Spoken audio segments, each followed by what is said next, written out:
Hey folks, welcome to today's Law Self-Defense Show. My apologies for the delay. We had some weird internet glitch going on here at the new Law Self-Defense HQ. I think we have it fixed. We'll have to see how things go. If for some reason this show collapses, I guess we'll try doing it again tomorrow. And I am pleased to report that we have our very special guest joining us today, and that is attorney Steve Gosney from Florida. Hey, Steve, good to see you. Hello, how are you? Good All right. to see your audio issues sound so much better. Yeah, and Steve's audio sounds pretty darn good as well. So we have an interesting case here to talk about today. It's the case out of Ohio involving the death of course, Ethan Liming. And Ethan Liming was a 17-year-old white kid who quote unquote shot a fancy type of water pistol at three young black men playing basketball, and they ended up beating him to death. They were originally charged with murder. That charge has since been reduced to manslaughter. Surprisingly enough, apparently involuntary manslaughter, which doesn't really make any sense to me, but we'll step through some of the Ohio law on this.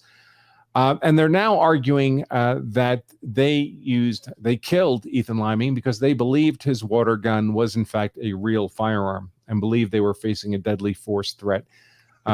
As we'll see, that doesn't look particularly credible on the facts of this case. But before we dive into the Ethan Liming case and the claim of a reasonable perception of a fake gun being a real gun, I also wanted to step through a different case from several years ago involving, again in Ohio, of all things, 12-year-old Tamir Rice, who was killed for displaying or reaching for an apparently real gun when approached by police officers. And that gun, in fact, turned out to just be a toy or a BB gun or an airsoft gun. I forget the details now.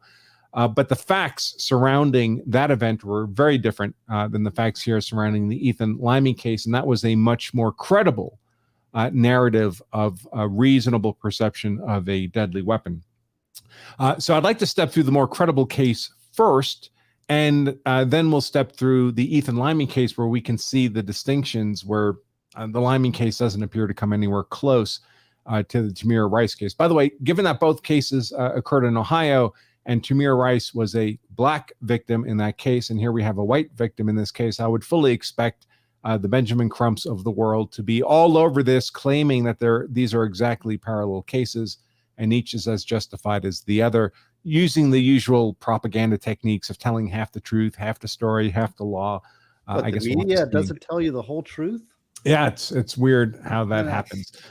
And as part of this, we'll also step a bit through Ohio law on unlawful deaths, including voluntary manslaughter, involuntary manslaughter, reckless homicide, negligent homicide, because I think it's a useful opportunity to step through those principles as well.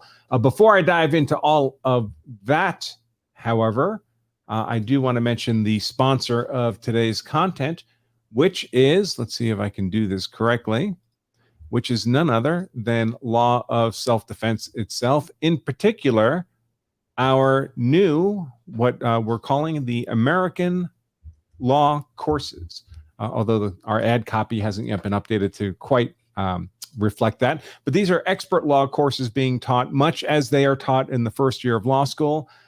We've decided to start teaching this because we had a lot of interest and inquiries from the law self-defense community for a higher level education in the law from people who didn't want to make the time commitment or the tremendous price commitment or expose themselves to be subject to the leftist ideology that so pervades modern law schools.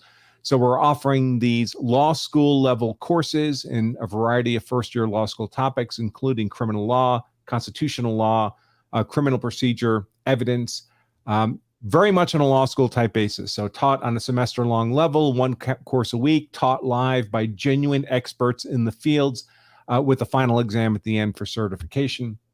You'll very much have a law school like experience taking these courses. And wouldn't you know it, the instructor for our very first course, starting in just a couple of weeks on September 7th, criminal law, is none other than our guest, Steve Gosney. So we're humbled to have Steve, as given his incredible experience and expertise in criminal law, both from the prosecution side, from the defense side, as well as at the trial level and the appellate level. We're very, very fortunate to have Steve come on board to teach this criminal law course starting in the fall of this year, 2022, for the American law courses being presented by Law of Self-Defense. Right. So and thank you, Steve. It is going to be a general law class. I've been working on the syllabus and the structuring the class, and it's going to be real law school type stuff. I mean, we're talking about an overview of the criminal justice system, all the various different parts of different criminal law, different angles from a practical side. And also from a lawyer side, somebody I know I practice, and I'm not an academic, although I play one on TV. I actually I am an academic, but my real job is really practicing law and really practicing criminal law. And I just cannot believe, even going to conferences for public defenders or Florida bar, the propaganda that gets pushed on the lawyers and the people in guise of law. So the idea of this class will be to give you real criminal law substance, and it'll be fun and interesting for anybody who's really interested in being, having real law classes and learning how it should be done, rather than, like you say, political correctness or ideology or propaganda. This is what we're going to be looking at. And of course, whenever there's a self-defense topic, and I can identify at least two of the classes where Andrew's going to have to come in and supplement me, because he is the expert on self-defense. But I know that as we talked about it, he wanted sort of a little bit more of a general law class, like a real criminal law class, soup and nuts and everything else. So that's where I come in. And so I hope that I have taught before at the college level, but I really, I'm happy at my job. I do criminal appeals. I like what I'm doing, and this is a great opportunity to help out Andrew and to teach some stuff. It's going to be a blast. We're going to have fun. I even see you have one of the students in the chat section. So I see Freddie and I were talking. He's from Montana. Yeah. So actually, Will Parker. That Freddie is his pseudonym, I guess I should say. But Will Parker is he's actually a graduate of our Law Self-Defense Instructor program. I've been up to he's a self-defense instructor up in Montana, almost in Canada, just a few miles short of Canada, and I've been up to his place teaching live classes a number of times. So Will is a long-standing, deeply committed member of the Law Self-Defense community. Yeah, so it used to be people used to go to the courthouse and watch trials. I mean, it is reality, and it's the highest drama that you can ever deal with. And so I know that there's a lot of people out there who just, maybe they've become a pilot, or maybe they've become a engineer or something else, and they've always liked the law and been interested in the law and want a deeper understanding. I mean, that to me is the kind of person that's going to really benefit from the class. And really, I mean, I think it's going to be fast. We're going to have cases, we're going to read cases, we're going to read statutes. And I've actually reordered one of the modules. We talked about it, and I'm going to go front to back a case from charging decision all the way through trial, through appeal, all the way front to back on the end. I have a client who gave me permission to talk about his case and waived his attorney-client privilege. So we're going to look at everything front to back on a case. We're just going to take one day where we look at a case, how a charging decision is made, how the motion practice, how trial, how appeals go. And it's just going to be one class just on that. So there's going to be a lot of things that you're going to get on this class. That's going to be awesome. Awesome. And we have an interview I did with Steve when we brought him on board for the faculty, when he agreed to be a member of this faculty. And we have a series of videos we've done to kind of introduce people to the concept of these American law courses. And you can learn all of that, find out more at lawofselfdefense.com/law school. So I would encourage you to do that, and I look forward to we already have a bunch of you signed up for this criminal law course. So we look forward to doing a lot more of that moving forward. Okay, what else? Oh, of course, all the usual stuff for YouTube folks. If you're looking at your screen and you see a red subscribe button, please pound it until it turns gray. Be a subscriber, hit the bell to get notifications, hit that like, thumbs up button, and leave a comment, even if it's just your city and state or something offensive about YouTube. I don't really care what it is, but if you leave a comment, it helps fool the YouTube algorithm into assessing more engagement for these shows and sharing our content more broadly. Helps us expand the law of self-defense community, which of course is what we want to do. We're trying to spend most of our efforts here not consulting on cases for people already in serious trouble with the law, but trying to educate people ahead of time so they don't end up getting in trouble in the first place. So they make themselves, as we say here at Law of Self-Defense, not just hard to kill in the physical fight, but hard to convict in the context of the legal fight. All right, so we have this case of Ethan Liming, Ohio, 17-year-old, killed by 3 men after he shot them with a water gun. But before we dive into that, I'd like to talk about the case of Tamir Rice, which also occurred in Ohio. That occurred in Cleveland, Ohio. And Tamir Rice was a 12-year-old who was shot and killed by police who were called to the park where he was located and pulled up in their police car and shot Tamir Rice, 12-year-old Tamir Rice, dead, which on those facts alone sounds absolutely horrific. So let's build some context about this. The reason the police were called was because Tamir Rice was walking around the park pointing an apparent gun at other people in the park. And they called the police because someone was pointing an apparent gun at them. Now, it's true that one of those people who called 911 told the 911 operator, you know, it might be a toy gun and we can't really tell. That information was never conveyed to the responding officer. So obviously it could have played no role in their perceptions, their decisions, their actions when they got to the scene. As far as they knew, it was a man with a gun call. And when you think, well, why wasn't it a child with a gun call? I mean, Tamir Rice was only 12. We all know 12-year-olds, right? Well, Tamir Rice was a shockingly large 12-year-old. He weighed 195 pounds. In fact, I believe I have a picture here of his mom holding up a pair of his pants. This is not to be derogatory. This is just, this context is important because obviously it makes a difference if the cops are pulling up on a 80-pound 12-year-old or 195-pound 12-year-old. Let me pull up this image here because it goes to the cops' perceptions, and it's their reasonable perceptions of the apparent threat that determines, let's see, whether or not their use of force in self-defense was reasonable or not. Here we go. All right, so this is Tamir Rice's mom. And of course, it's a tragedy that Tamir Rice died in this event. Nobody wanted that to happen. The police didn't want that to happen. Nobody wishes death on a 12-year-old for any reason.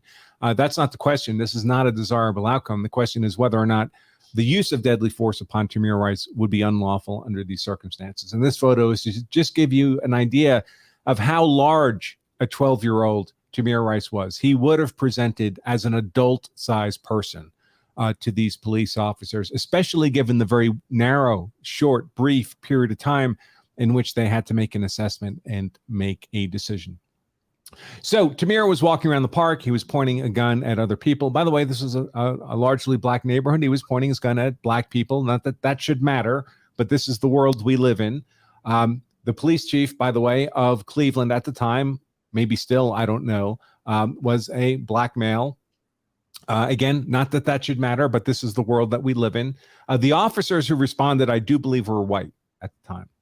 Again, not that it should matter, but that's the world we live in. So Tamir Rice is walking around the park, pointing an apparent gun at people, and those people call 911. They call, the dispatcher gets the call, forwards it on to the responding officers. They go to the scene. And so what they're getting is a man with a gun call. By the way, a police officer had been shot and killed within the last few weeks, only 2 blocks from this park. So this was not the safest of neighborhoods, even for armed police officers. They had reason to believe they were going to a dangerous call at which their lives, the lives of other innocent people, might be at stake. And they got to the park and they observed Tamir Rice walking through the park, and they pulled up in their police car, and they pulled up, they would say later, much closer to him than they intended because there was snow on the ground and their police car slid several yards at the end. So they ended up with the car right next to Tamir Rice as opposed to some further distance away. And the moment they pulled up to Tamir Rice, he reached for his waistband. He reached for an apparent pistol in his waistband, and it was a very, very realistic looking pistol. So I cover this in my live course, and I have a few slides I pulled out of there for this. So let me pull up some of those so I can share those with you. Mostly just a summary of the facts I have already shared. So 12-year-old Tamir Rice, he was armed, quote unquote, armed with a BB gun or an airsoft gun. I forget exactly which. He was shot and killed by police. The police believed they shot and killed Tamir Rice because they believed he was reaching for an actual gun.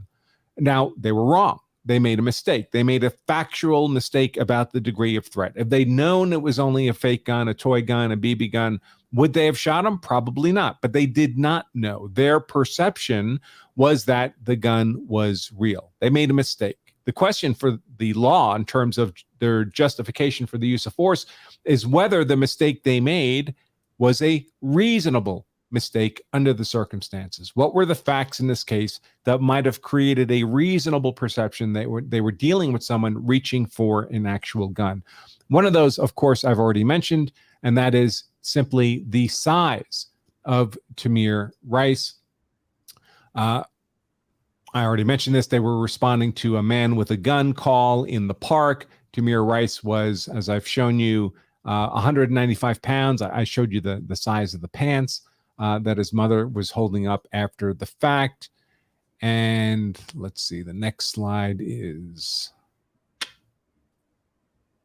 this one. Again, I'd mentioned another police officer had been killed in the vicinity. And in fact, the gun in question looked very, very real indeed. In fact, I have a photograph of the gun. Let's see, that would be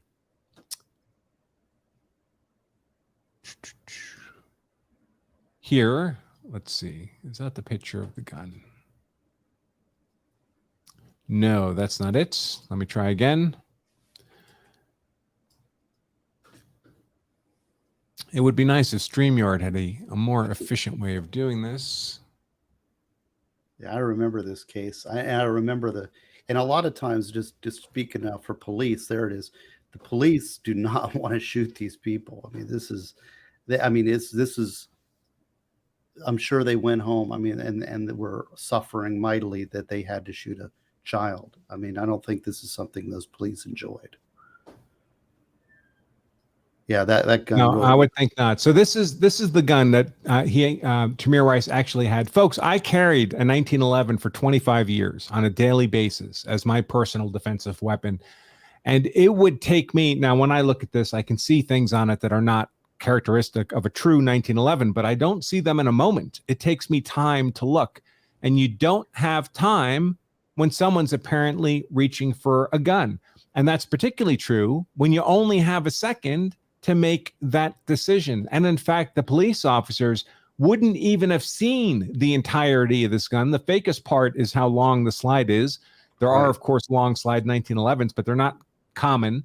But that's not what the police would have seen, because the barrel of the gun, most of the slide of the gun, would have been in the pants of Tamir Rice, not immediately observable to the police. And I know, oh yes, here's that picture. So I have a side-by-side picture I created here showing roughly what the police would have seen as Tamir Rice was reaching for his waistband. And what they would have seen is this. And on the left, let me close this up so it's a little bigger for everybody. On the left is what the police would have seen in Tamir Rice's waistband. On the right is the grip of a real 1911. And folks, in the second or so you have to make a decision, these are not distinguishable from each other, one being a fake gun and one being a real gun. In fact, the police chief at the time in Cleveland, in a press meeting after this tragic shooting, made the following statement. Let me pull up, I have a little video of him referencing how realistic Tamir Rice's gun would have looked. The facsimile weapon in this incident is indistinguishable from a real firearm.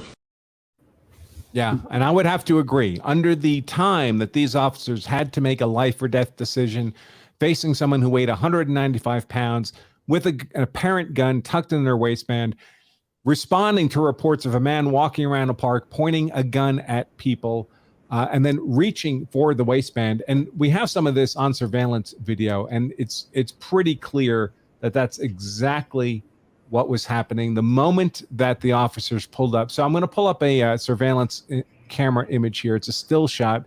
It's very grainy, but it's sufficiently clear, I think, for our purposes.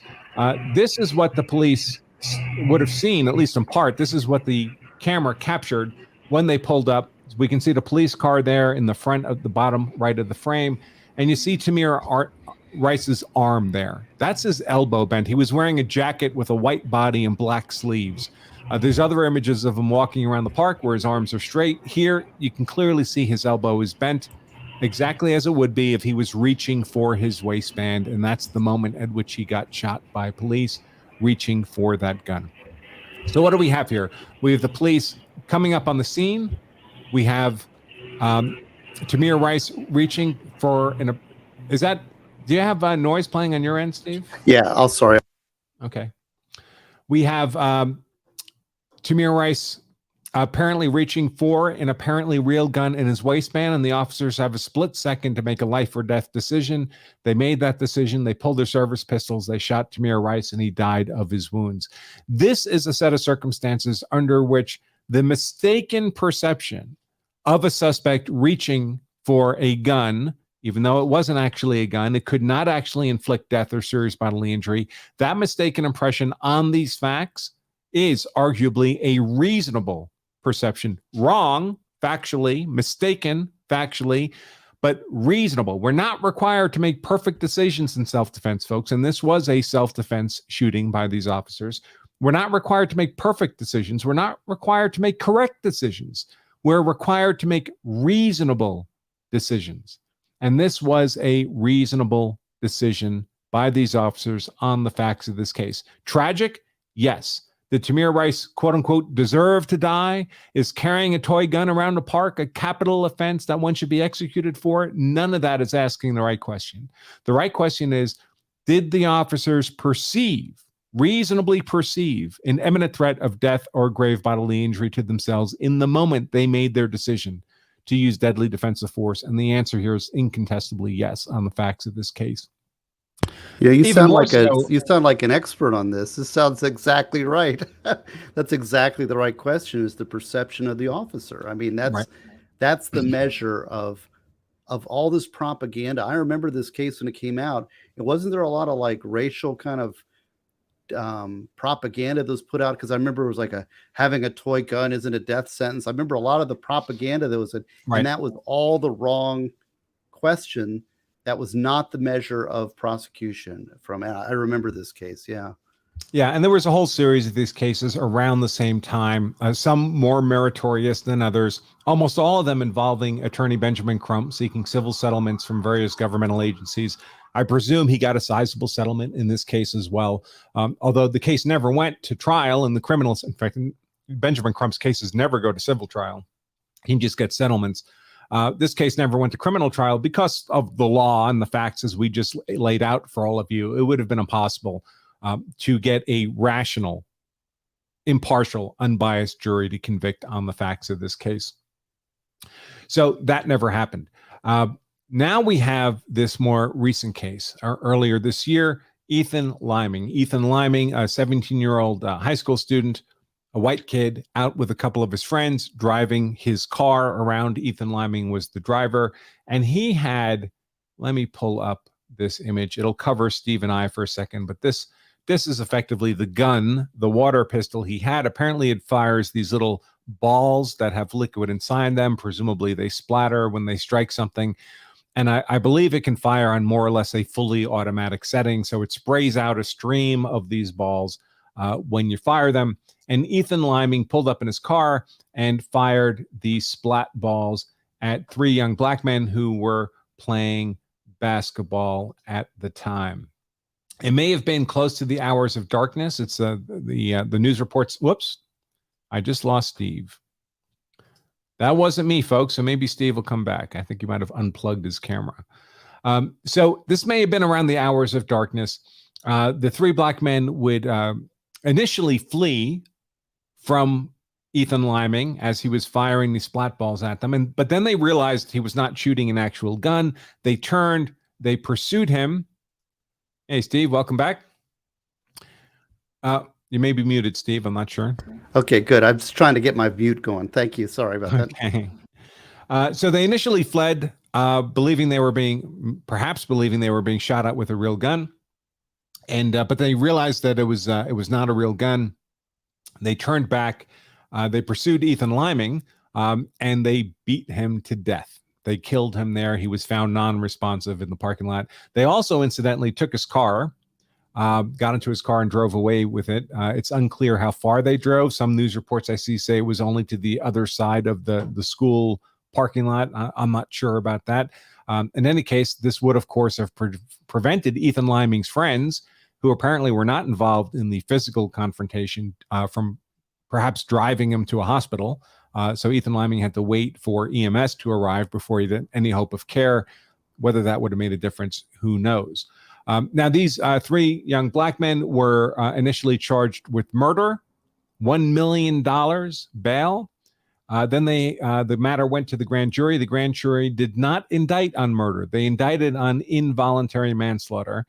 And then there was a new bond hearing, and the judge reduced the cost of bond to much lower amounts, something in the range of $25,000, $5,000, maybe even no bond for one of the men. Now, it does appear that of the three black men, they didn't all equally participate in this beating.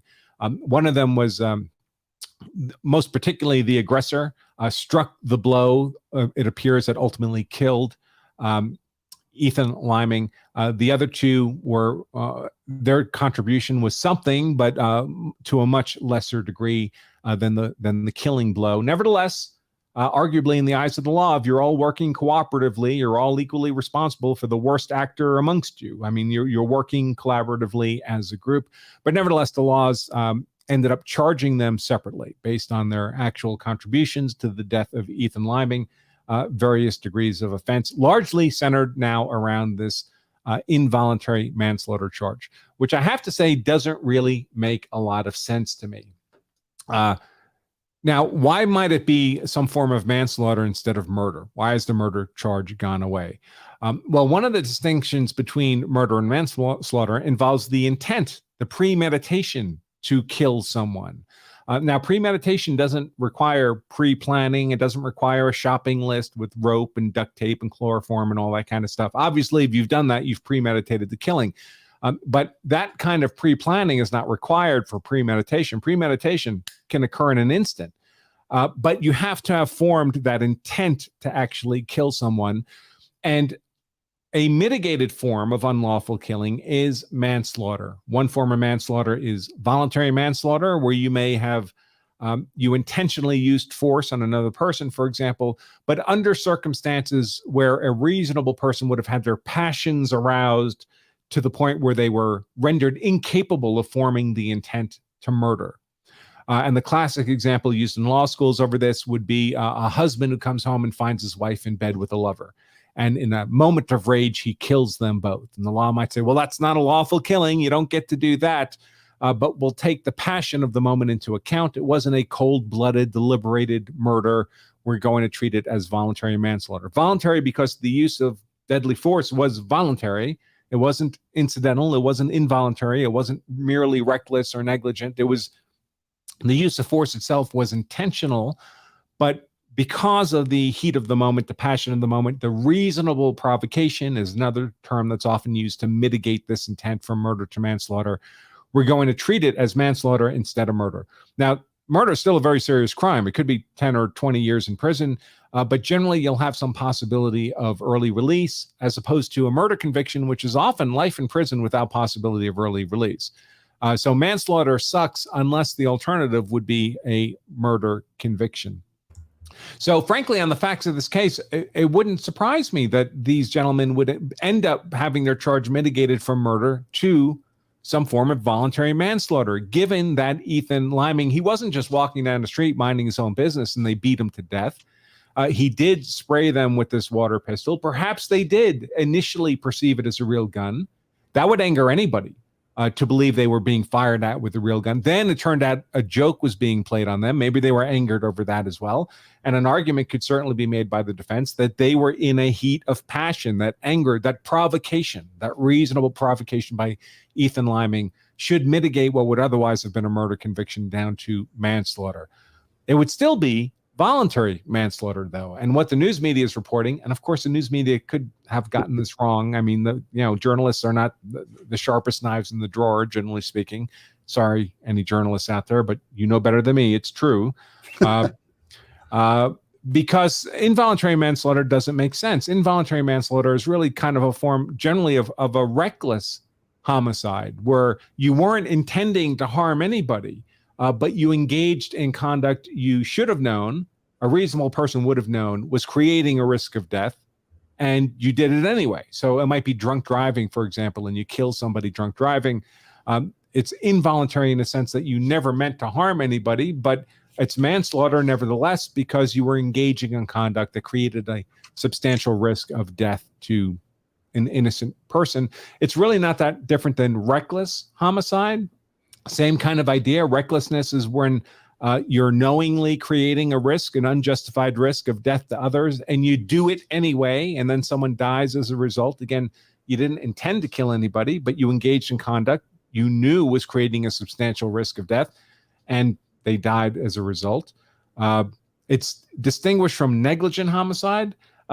Generally, negligence is not a basis for a criminal form of liability unless the negligence is around some inherently dangerous instrument or conduct, like use of explosives or dangerous chemicals or dangerous drugs or firearms.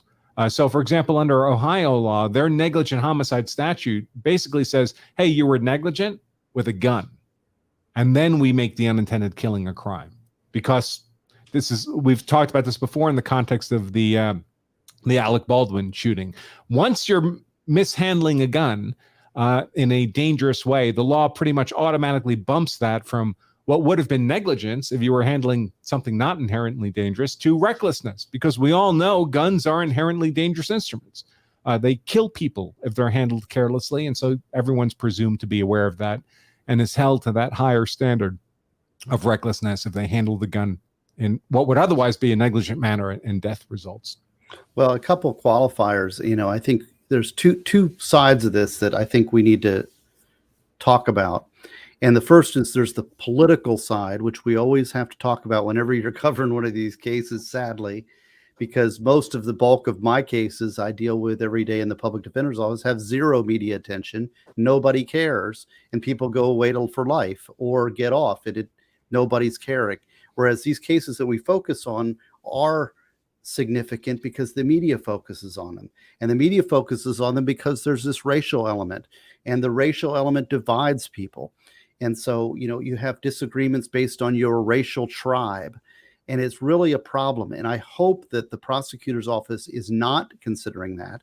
We've seen cases where they do consider those things, and then we get injustice because that's not justice. We're talking about equal protection. So the first thing we got to acknowledge that kind of elephant in the room, that media cases and racial cases have that, and that we also maybe have our tribal biases, and that we need to put those aside and look at things analytically. Now, the second part of that equation is that we don't have the full case. We don't know all the facts. Now, hopefully the prosecutor has gotten all of the witness statements. They've reviewed everybody. They've talked to everybody. They've gotten, if there's any video evidence to be had, then they've reviewed that, and they're making the decision based on those things. Now we have, and obviously people are perceiving and projecting onto the situation group gang attacks on an individual, right? And so they have a vision of what that looks like, but that may be divorced from what actually happened. So what actually happened is going to be, and nobody may even know except the participants. We're trying to view what happened through the lens of these witnesses and these witness statements and the injuries that occurred, physical evidence, everything else. So we've got to say, can we prove beyond a reasonable doubt? Now, what may have happened is when the people discuss it with the police, they may have said, okay, of this group of 4 that attacked, a couple of them may have been witnesses, not participants. And so we want those people testifying for the state against the primary aggressor, who is the primary, say, stomper or beater or initiator of this action. And so it's a little difficult, without the actual hard paper, to make judgments about this without knowing exactly. So we hope that the prosecutor is making a decision based on the facts of the case and not these political tribal things that the media likes to push. So I just wanted to make those 2 comments. Yeah. So always very true. I mean, the criminal justice system is not some computer handed down by space aliens where you just feed in the facts of the law, crank the handle, and you get justice at the other end. It's administered by human people, human beings with human motivations, human drivers, human incentives and disincentives. And not all of those are always consistent with what many of us would consider justice. They may be more aligned with personal advantage, political capital, real election aspirations, civil settlements, who knows? Now, one curious thing about this is the grand jury actually refused to indict on murder, but did return indictments for involuntary manslaughter. And at the same time, the attorneys for the 3 black men charged in this case are talking in the media about how this was self-defense. But self-defense wouldn't actually be a rational defense against the charge of involuntary manslaughter, because involuntary manslaughter, remember, there's not an intent to hurt anybody. It's really a form of reckless homicide, of an unintentional killing.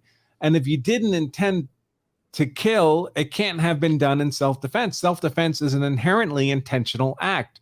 You perceived a threat, you used defensive force to neutralize the threat. It's not logically consistent to say, well, I didn't intend to hurt anybody and I did it in self-defense. I mean, that just doesn't make any sense. If this were voluntary manslaughter, the indictment, you might raise the alternative defenses, one saying, well, okay, it shouldn't be murder, it should be involuntary manslaughter because the heat of the moment eliminated the intent required for murder. So you're going for a mitigation defense, essentially trying to get manslaughter instead of murder. Here they've already been given manslaughter, but involuntary manslaughter. But if it were voluntary manslaughter, you might argue that, ladies and gentlemen of the jury, this shouldn't be manslaughter at all. Yes, my client intended to cause that person or use force against that person, but they had the legal justification of self-defense based on the 5 elements of self-defense that we talk about here all the time. And you can make that narrative to the jury. But it wouldn't seem to me that self-defense would be a rational legal defense to raise against involuntary manslaughter. Now, this in what jurisdiction is this? This is in Ohio. Okay. Now, do you know Ohio? How many degrees of murder are there in Ohio? I didn't actually look at murder. I didn't pull up the murder statute. I do have the manslaughter statutes, and they have here. Let me see if I can pull those up here. Because in Florida, I look at it from a Florida perspective since I'm a Florida lawyer, and this would fall strictly under manslaughter. I don't. And manslaughter contains 2 portions in Florida.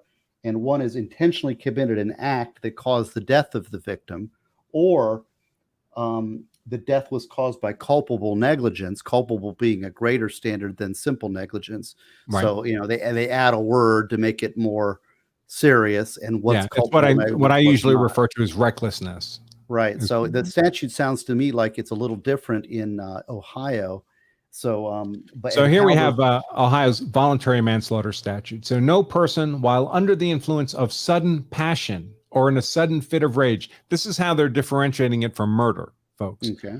So there's a sudden passion, sudden fit of rage, either of which is brought on by the serious provocation of the victim, which here would be Ethan Liming shooting the water gun at them, arguably, is reasonably sufficient to incite the person into using deadly force, shall knowingly cause the death of another, or a pregnancy element here. And it's a felony of the first degree, which is in the ballpark See, of 10 years in prison under as Ohio a defense sentencing. lawyer, I'm going to immediately seize on this language of, or I'd say maybe as a prosecutor, I used to be a prosecutor too, occasioned by the victim that is reasonably sufficient to incite the person to using deadly force. And so is the shooting of that particular gun, or what is it, a pellet toy gun? Well, the sufficient incitement to here would be incite- of the defendant. What's that? Oh, is the shooting of the water pistol sufficient? Right. Is it reasonably sufficient to incite the person into using deadly force? As a prosecutor, I'd say absolutely not. That is clearly a toy gun and not a weapon, a deadly weapon. And so that was not reasonably sufficient to incite the person into using deadly force. So you've got a prosecutorial argument right there that the act of the stomper, of the beater, whomever of these four it is, maybe it's more than one, was excessive, and so would fit under the voluntary manslaughter statute as you've read it here, right? Right. So I think it's actually two levels of analysis. The first question is, let's presume that Ethan Liming did something that would provoke this passion. That would mitigate what would have been murder to this, what I would say is voluntary manslaughter, although they've been indicted for involuntary manslaughter. Then the next question is, all right, let's no longer presume that Ethan Liming did something that caused reasonable provocation. Let's ask the question, did he do something that could have caused reasonable provocation? Was there something about this water pistol, for example, that could be reasonably perceived as a deadly weapon? And I've already pulled up the picture of the water pistol.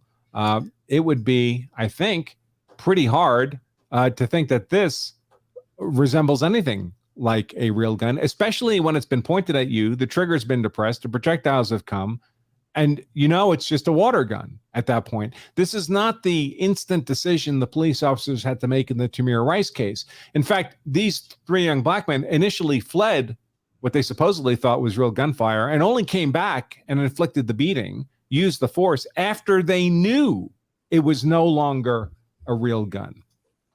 Well, that clearly, I mean, that gun is not going to be, that toy is not going to win. I mean, what you have here is a losing defense argument.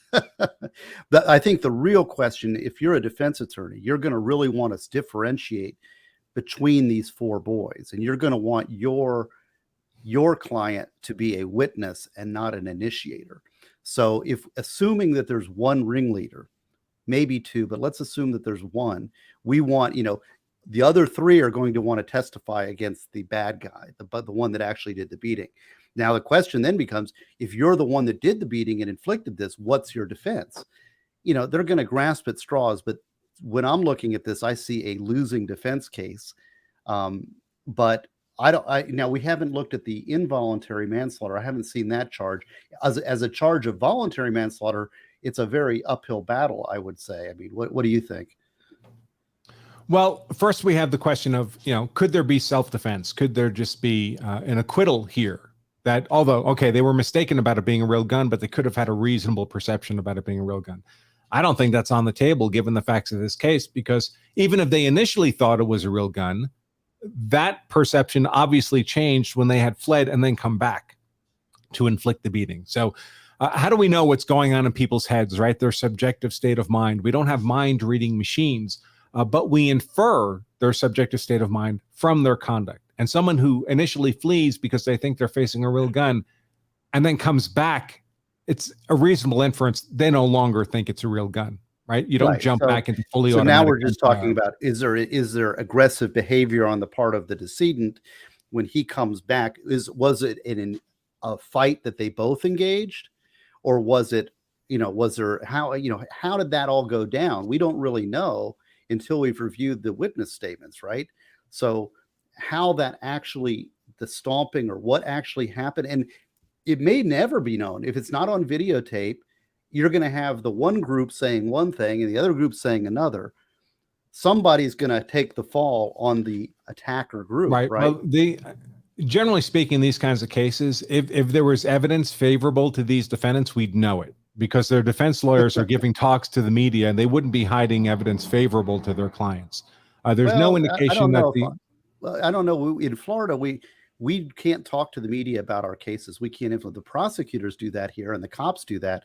But in the defense, at least in the public defender's office, now private counsel is a different story. I've seen them go all over the media.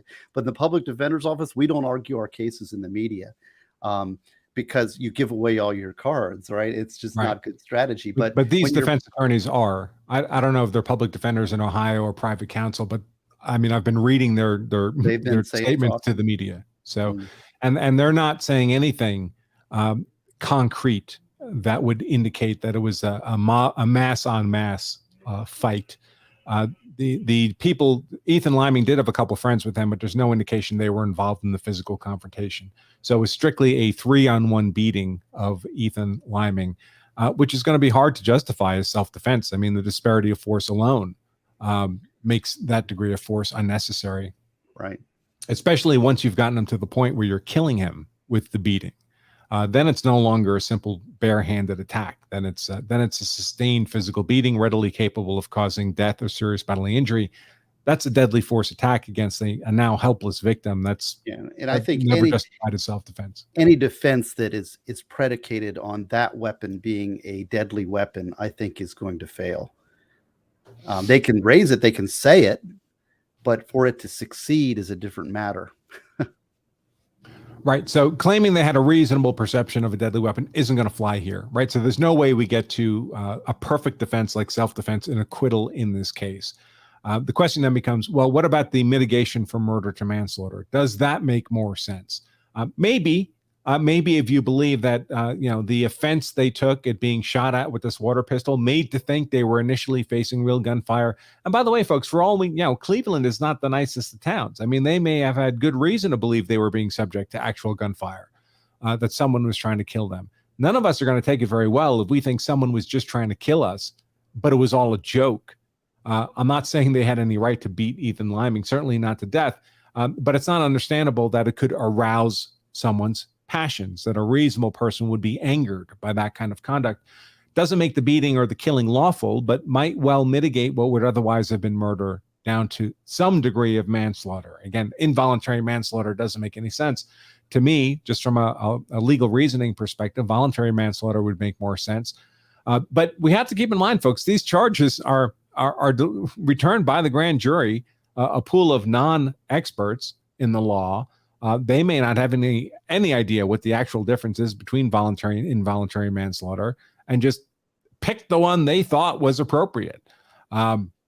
Maybe because they wanted to mitigate the offense for these defendants for political reasons or things they'd read in the news media and thought they were doing them a favor somehow. They went with involuntary. It may have been that one of them was not a participant. One of them was there with the group and was a witness. He's just in the wrong place and he sees it. He might be telling the cops, yes, this guy did that. This guy did that. I mean, we don't really know all the facts of the case. So we know they're charged differently. So not all of them are charged with this, and they were given different degrees of bond to reflect the different degrees of charges they were facing. I believe one of them was given $25,000 bail, one $5,000, and one nothing. So those are pretty clear distinctions with the criminal offenses they were ultimately arrived at. And maybe because they did different things, it may be that one of them was more cooperative than the others.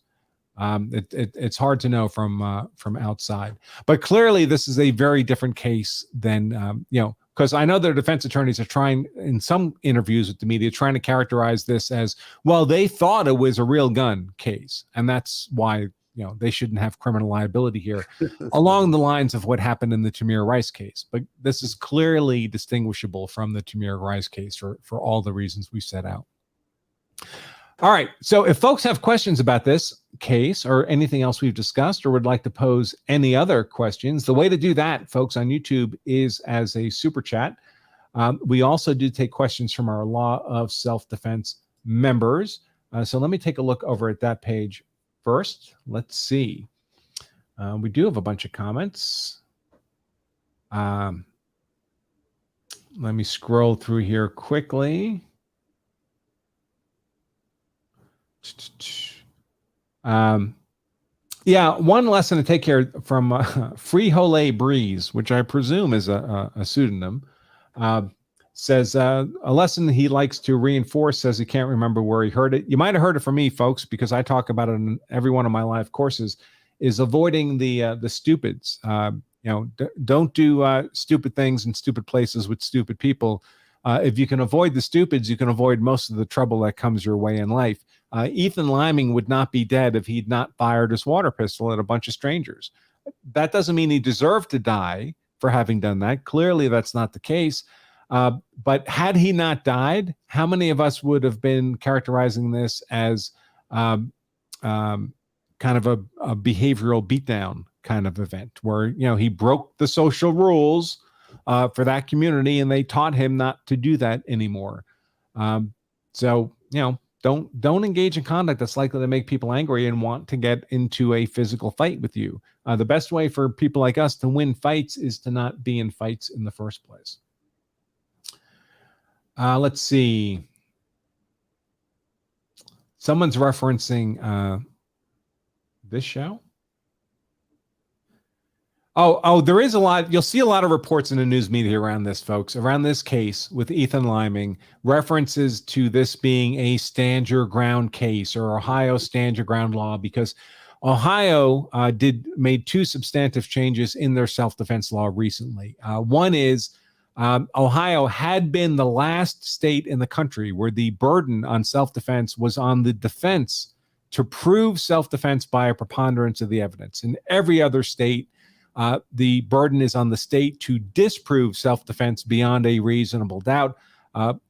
Ohio changed its law to join the other 49 states. So now in Ohio, like in everywhere else, once you've appropriately raised the legal defense of self-defense in the first place, meeting your burden of production to get it into court in the first place, the burden shifts to the state to have to disprove self-defense beyond a reasonable doubt.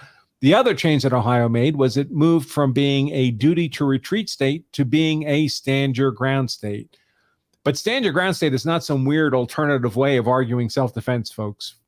Stand your ground simply removes an otherwise existing legal duty to retreat before you can use deadly force in self-defense. So you're still arguing the same self-defense you were arguing before. The only exception is instead of having 5 elements you need in your self-defense claim, you have 4. You still have innocence, imminence, proportionality, and reasonableness, but the element of avoidance is taken off the table in otherwise lawful cases of self-defense if you're in a stand your ground jurisdiction.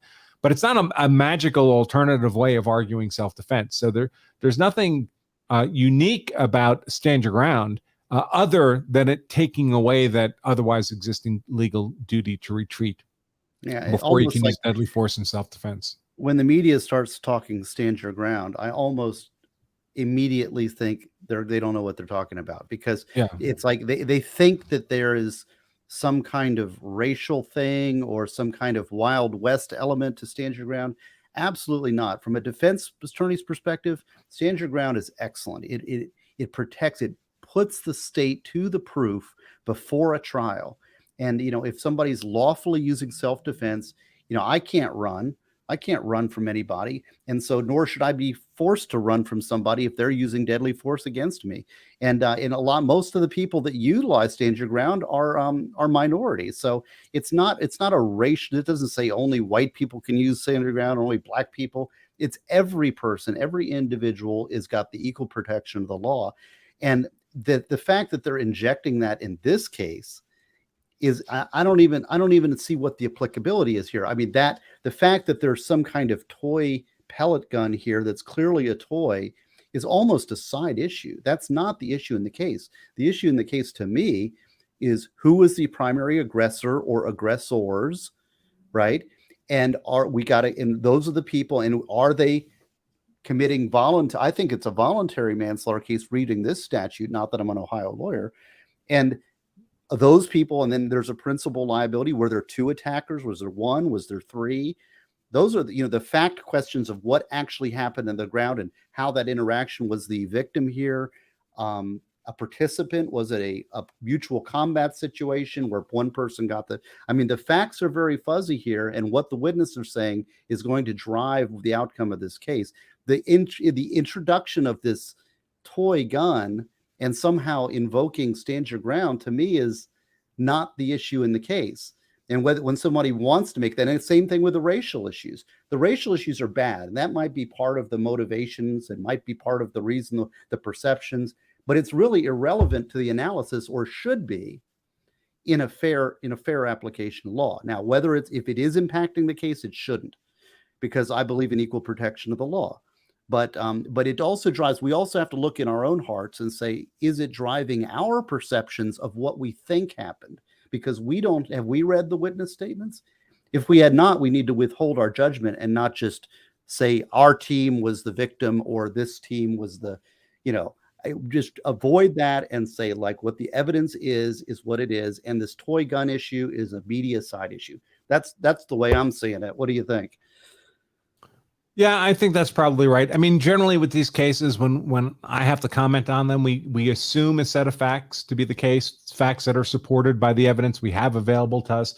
The caveat is always, there's new evidence. Well, that could change the legal analysis. But it's unfortunately, we're not in a position, if we're going to comment on the cases at all, to wait until we have the ultimate brief of the facts in front of us, or we'd be commenting on the cases several years after there's no longer any public interest in them. But what we can do is we can talk about the facts we know, the facts we can reasonably infer, and then explore what might change if different facts came to light. Well, I love the distinction between the two toy guns here. I mean, the first toy gun, that to me, anybody would mistake for a real gun. This thing is clearly a toy. It's not a deadly weapon. And, anybody saying that I perceive that to be a deadly weapon, people are going to see through it. A jury's not going to buy it. A judge isn't going to buy it. If that's your defense, you're going to lose. You need to look at the plea. Right. Well, the last member comment here is from Rick, and he asks us to ask me the comment about the fact that the Atlanta police officers who shot and killed Rayshard Brooks many months ago at this point. I guess it was just announced within the last 24 hours that the charges that were brought against those police officers have been dropped. This would be by a new prosecutor, the prosecutor who originally brought those charges. To refresh people's recollection, Rayshard Brooks was in his car, passed out in a drive-through lane at a fast food joint. So he was blocking the lane to get food from the drive-through. The police were called. They came. They roused him. He appeared to be drunk, and they went to arrest him for driving while intoxicated. And he violently resisted arrest, fought the police for control of their weapons, seized one of their tasers, was running away, pursued by one of the officers when Rayshard Brooks turned and pointed the taser back at the pursuing officer, who then shot him, and Rayshard Brooks died as a result. The prosecutor in office at the time was running for re-election. It didn't look like he was going to win. He was having a very difficult time of it. And he decided, for what to my eye appeared reasons of attempting to gain political capital, to charge these officers, claiming that being threatened with a taser, that a taser was not deadly force, to which a gun, deadly defensive force, could lawfully be used. This same prosecutor, by the way, had previously prosecuted police officers for inappropriately using tasers as deadly force. So he was making his choice about whether or not a taser could reasonably be deadly force, I guess, depending on whether or not he liked the person wielding the taser at the time. He ended up losing his election. So a new prosecutor was brought in. I don't know if that's the same person who just dropped the charges. The point is, the prosecutor who just dropped the charges was not the same person who brought the charges in the first place. And I covered this case at the time, and it was very obvious to me that charging these officers on these facts, almost the entirety of the event was captured on video so we could see what was happening, was clearly inappropriate. So I'm pleased to see that the charges were dropped in this case. I'm not going to dive into the details of the case right now. I'll have to see if I can dig up my old video of it. If I can, maybe we'll do a full-length show on it tomorrow, because it's worth exploring in further detail. But that's what I have to say about that right now. Let me see if there are super chats. Just a couple, it looks like. Rock Steady, $20 super chat. Thank you very much, Rock Steady. In fact, that deserves this. Woo! There we go. Rock Steady. Rock Steady. I like the name. By the way, you were dissing Metallica the other day, and I'm going to call you on it. Yeah, I got a lot of grief over that.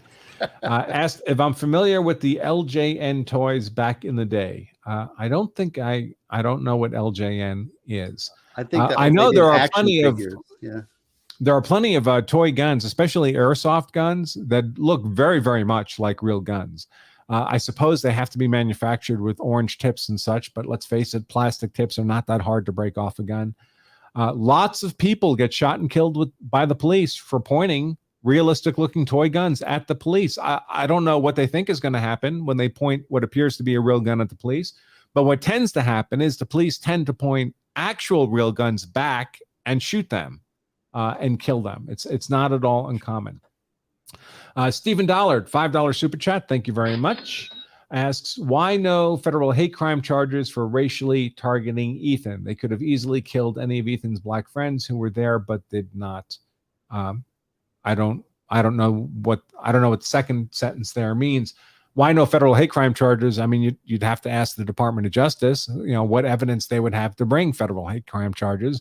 And one, and two, I mean, those are politically motivated cases. So do they want to bring federal hate crime charges? Those tend not to be decisions made on the merits. Why they would do? I don't know. I mean, do we know that this is racial? I mean, I don't know. I mean, I really distrust the media. The media really likes to divide people by race, and Right. and it's really not right, because a lot of times there's a lot of, I mean, you remember the South Carolina cop that shot the black guy in the back as a white cop, and everybody agreed that was a bad shooting, and the guy got, I think, 20 years in prison for murder. Right. And I think the media didn't he report pled to that case. manslaughter. Yeah, the media didn't like that. They didn't report that case because everybody agreed, right? So they want to pick on the case where people disagree so they can divide you. So I really, the media is just a terrible source of, they want to agitate you. So remember that when they're playing to your racial cause too. I mean, let's have equal protection of the law. How about that? Yeah, I'd have to see some actual concrete evidence to support some kind of race hate crime prosecution before there'd be anything to comment on. Not words that are said in news reports, but actual substantive evidence of it. The mere fact that the parties were of different races does not by itself support a There's a difference between racial and racist. And sometimes we forget, oh, look, there's two different races, therefore it might be racial, but it's maybe not racist, right? I mean, if you say, well, you're noting that these were black defendants, that's a racial notice. That's not a racist comment. It's a racial comment. Those are different things. So the fact that somebody's attacking you may not be racial or may not be racist. It may be, maybe it's, I don't know. I mean, we need to be careful on these terms. It's such an easy, foggy term. What does it even mean? I mean, if somebody's yelling expletives and they target somebody on basis of the race, that's where hate crimes laws. But I'm a little suspicious of hate crimes laws generally anyway, because it's like, well, are they equally applied? And murder's murder. I don't really care if my family member gets murdered because of racial reasons or because of, they were drunk. Does that really matter to me as the victim's family? They're dead either way. Why does the racial part of that really matter? I mean, we got to be very careful talking about race on these issues. The media is just so distrustworthy and repulsive. Yep, for sure. Okay, we have another super chat here, $5 from STFUFFS. Thank you very much. He says, Ohio Code 2903.04 suggests for involuntary manslaughter, the underlying crime be a misdemeanor. I think I have that. Let me pull that statute up here and we can take a look at that in more detail. Here we go.